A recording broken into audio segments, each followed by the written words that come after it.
Hey, Pastor Bob here, co-founder of Love Shaped Life and spiritual wellness coach.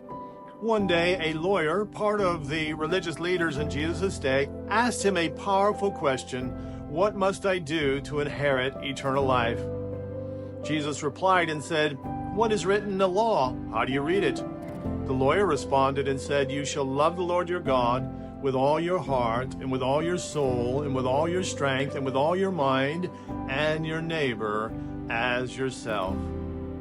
Jesus said, "You have answered correctly. Do this and you shall live." But the lawyer, seeking to justify himself, replied and said, "But who is my neighbor?"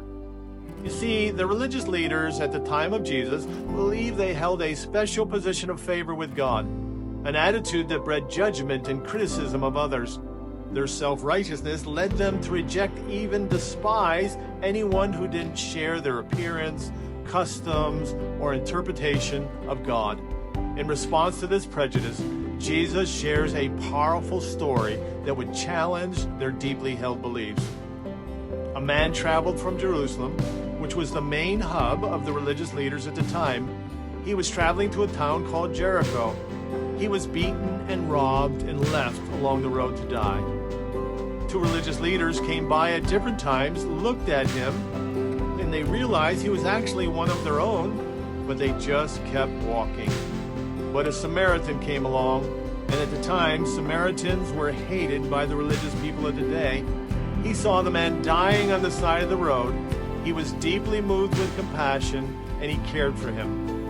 He bandaged his wounds, pouring oil and wine on them to soothe and disinfect his injuries, and he put him on his donkey, took him to an inn, and cared for him. The next day, he took some money, gave it to the innkeeper, and said, "Take care of him. In whatever more you spend, when I return, I will repay you."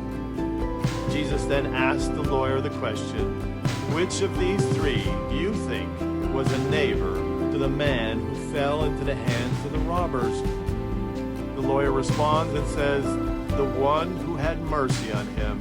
And then Jesus says, "Go and do thou likewise." You see, in our modern world of division and polarization, this parable speaks more powerfully than ever. Jesus clearly demonstrates that our concept of neighbor shouldn't be limited to social boundaries, ethnic differences, or economic status. Every person, regardless of their background, education, or circumstances, is part of God's family through creation. While the religious establishment of Jesus' time promoted exclusion and selective compassion, Jesus revealed a radically different way, one where every person holds immeasurable value in God's eyes. This truth calls us all to action. We have a sacred responsibility to care for one another, breaking down the barriers that divide us and extending mercy to all who cross our pathway. Jesus distilled this profound message into one transformative principle.